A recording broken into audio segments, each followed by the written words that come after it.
The jungle at night was a living, breathing creature. Endless, suffocating, and always watching. Thick vines twisted like ancient serpents, trees soared higher than cathedrals, and the air shimmered with the heat of 1,000 unseen eyes.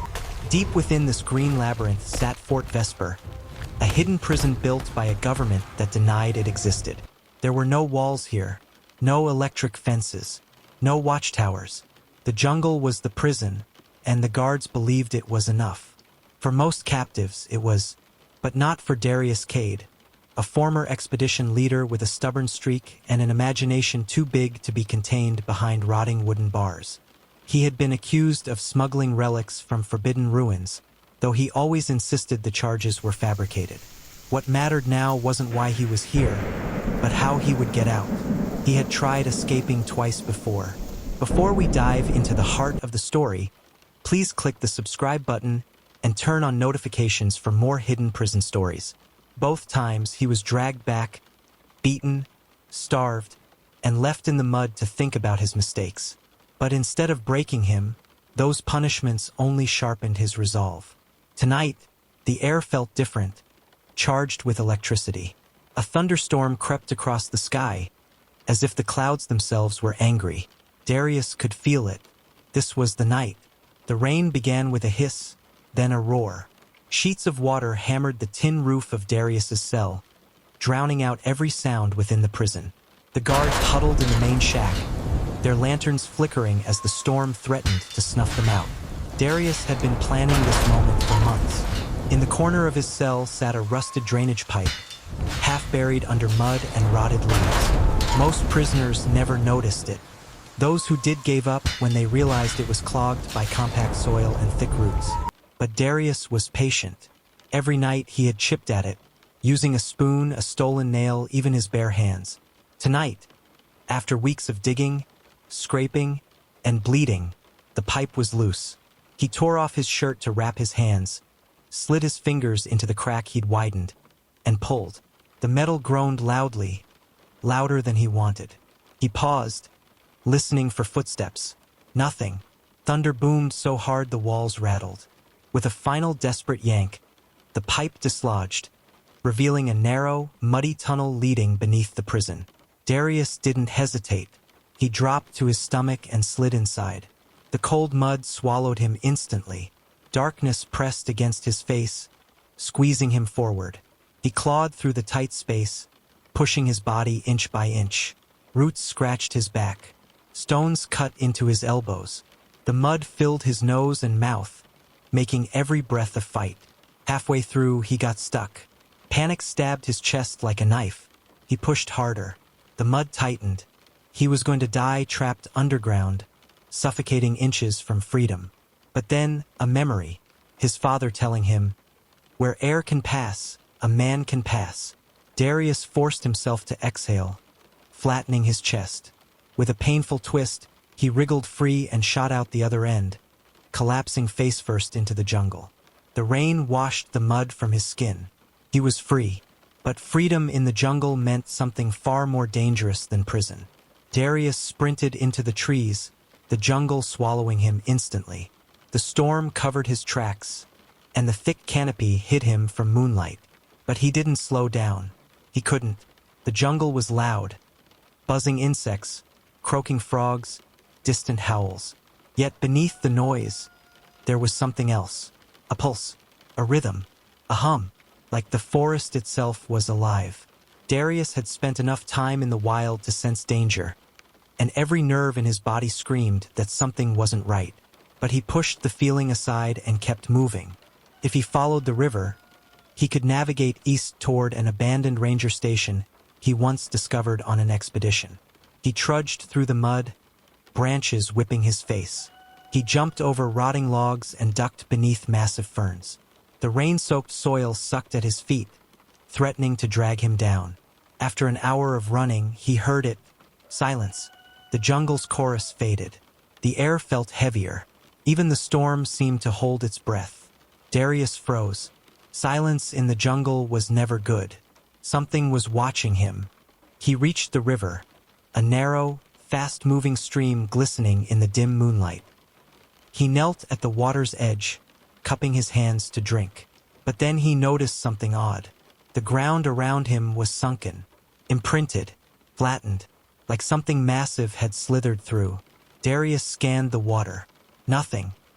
He exhaled slowly, convincing himself it was an old animal trail. But as he leaned down to drink, he heard a gentle ripple behind him. Too slow, too deliberate to be caused by rain. He turned. A large log floated toward him. No, not a log. The log blinked. Golden eyes glowed from the water's surface. A chill crawled up Darius's spine. Impossible, he whispered. But the jungle didn't care about possibility. The water erupted. A massive anaconda, longer than a bus and thicker than a barrel, shot upward with terrifying speed. Its body rose from the river like a creature pulled from a nightmare. Dark green scales reflecting the stormlight, massive jaws opening to reveal rows of razor-sharp teeth. Darius dove aside as the snake's head slammed into the mud, sending dirt flying. The creature hissed, a deep, echoing growl that vibrated through the ground. The snake turned its head, locking eyes with him, and then it struck again. Darius stumbled backward, falling over a root. The snake lunged, jaws snapping inches from his leg. He scrambled up a fallen tree trunk and sprinted through the mud, but the snake was relentless. Its enormous body crashed through plants, crushing bushes and snapping small trees. Darius grabbed a thick branch and swung it desperately. He might as well have hit a wall. The snake coiled around his leg, dragging him back toward the river. Its scales scraped his skin, its muscles squeezing with impossible strength. Darius yelled, digging his nails into the mud, trying to anchor himself. He saw a rock, sharp, jagged. He reached. The snake tightened. Pain exploded in his chest, ribs cracking under the pressure. He gasped, barely able to breathe. The world blurred. With a final desperate surge, he wrapped his fingers around the rock and slammed it into the snake's head. The creature recoiled but tightened again. He struck again, harder, again. Blood, his or the snake's, mixed with the rain. The anaconda opened its jaws to finish him when flashlights pierced the darkness. There, by the river, voices, armored boots splashing through water. The prison guards had found him. But when they saw the massive snake coiled around Darius, they froze.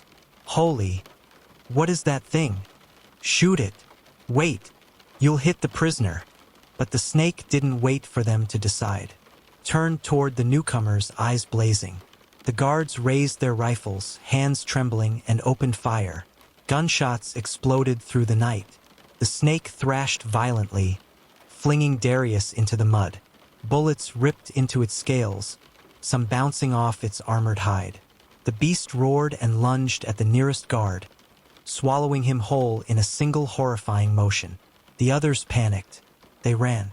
The jungle lit up with muzzle flashes, screams, and the sounds of trees crashing as the enraged serpent barreled through the storm.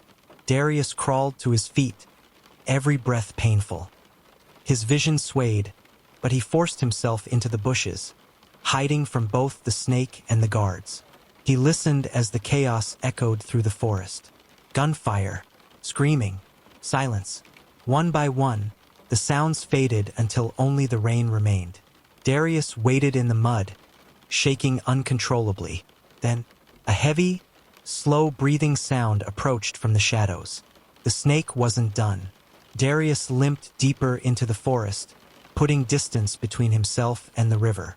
The jungle blurred around him as exhaustion and fear gnawed at his mind. He needed higher ground, somewhere he could see the creature coming. He spotted a large, hollowed-out tree trunk leaning against a rock wall. He crawled inside, gripping the knife he'd stolen from a guard's belt weeks earlier. It was small but sharp. Minutes passed, or hours. Time had no meaning. Then he heard it, the slow dragging of a massive body across the forest floor. Leaves rustled, branches snapped. A low hiss echoed through the hollow tree. The snake was searching for him. Darius held his breath. He knew he couldn't outrun it. He couldn't overpower it, but he could outthink it. When the snake slithered past the opening of the tree, Darius made his move. He erupted from the hollow with a shout and drove the knife deep into the snake's soft underbelly. The creature writhed violently, throwing him across the ground. Pain rippled through his body, but he didn't let go of the knife. He dragged it downward, slicing the serpent's flesh as it thrashed. The snake's tail whipped around, slamming into Darius's back and knocking the air from his lungs. He stumbled, nearly dropping the weapon. The snake coiled again, its massive jaws opening to strike.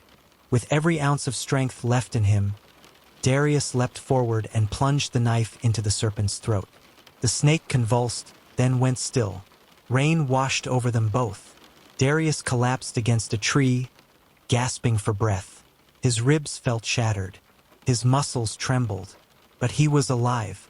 He looked at the dead giant snake, its massive body coiled like a fallen titan. He had survived a prison no one escaped, a jungle no one returned from, and a creature no one would believe existed. But then he heard something else.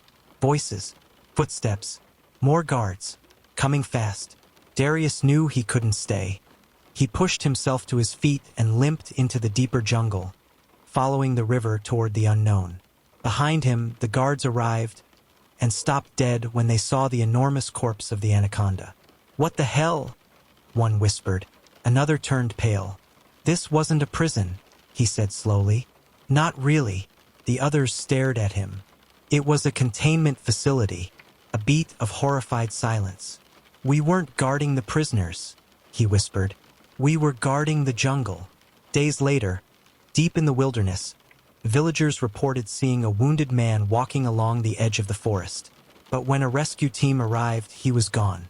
All they found were muddy footprints leading into the mist. Some say he died. Others say he escaped the jungle entirely. But the guards who survived that night still whisper one thing. The jungle wasn't designed to keep people in. It was designed to keep something far worse from getting out. And now something had escaped with Darius. Something watching, waiting, something that the jungle wanted back.